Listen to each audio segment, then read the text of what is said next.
একটি গভীর বনের পাশে গ্রামে এক কৃষক থাকত।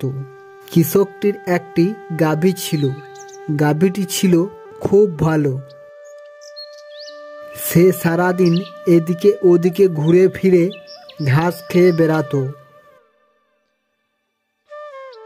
আর সন্ধ্যা হলেই বাড়ি ফিরে আসতো।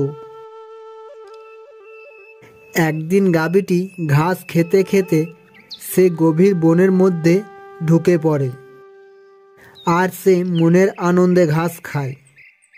এদিকে ওই বনের মধ্যে থাকা একটি শিয়াল ও একটি বাঘ তাকে দেখতে পায়। তখন শিয়াল বলে, মামা মামা, ওই দেখো একটি নাদুস নুদুস গাভী কেমন ঘাস খাচ্ছে দেখো।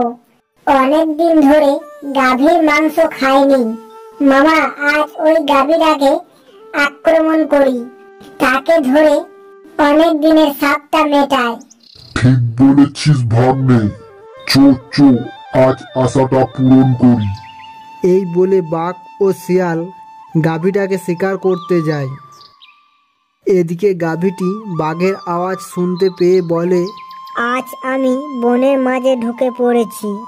আজ মনে হচ্ছে বাঘের হাত থেকে আমার রক্ষা নেই। আজ আমাকে এখানেই মরতে হবে। না না, আমি এত সহজে হাল ছাড়বো না। তখন সে ভাবতে থাকে বাঘের হাত থেকে কিভাবে রক্ষা পাবে। আর এদিকে বাঘ আর শিয়াল ওই গাভীটির কাছে আসে। তখন তারা দেখে যে গাভীটি খুব কান্নাকাটি করছে। সেটা দেখে বাঘ বলে, কি ব্যাপার, তুমি এমন ভাবে কান্নাকাটি করছো কেন? তখন গাভীটি বুদ্ধি করে বলে, আমি কি কান্নাকাটি সাধে করছি?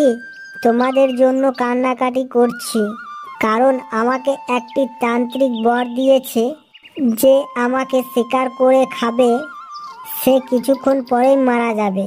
তাই আমি ভাবছি তোমাদের দুজনের মধ্যে কার মৃত্যু হবে। তখন শিয়াল বলে, মামা, এসব কিছুই না, সব মিথ্যে কথা বলছে। এসব বাদ দাও, দিয়ে তাড়াতাড়ি ওর ঘাড় মটকে দাও, বুঝলে? আমাকে ওই তান্ত্রিক বলেছিল যে যে আমাকে শিকার করবে তাকে যেন এই ব্যাপারটা বলে দিই। তাই আমি বলে দিলাম।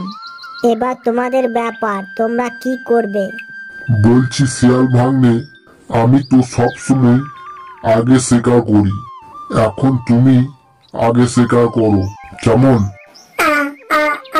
আরে মামা, কি বলছো তুমি এসব? তখন শিয়াল ও বাঘের মধ্যে তাদের মরার খুব ভয় ঢুকে যায়। তাই তারা ভয়ে সেখান থেকে চলে যায়। আর গাভীটিও তার বুদ্ধির জোরে বাঘের হাত থেকে বেঁচে যায়।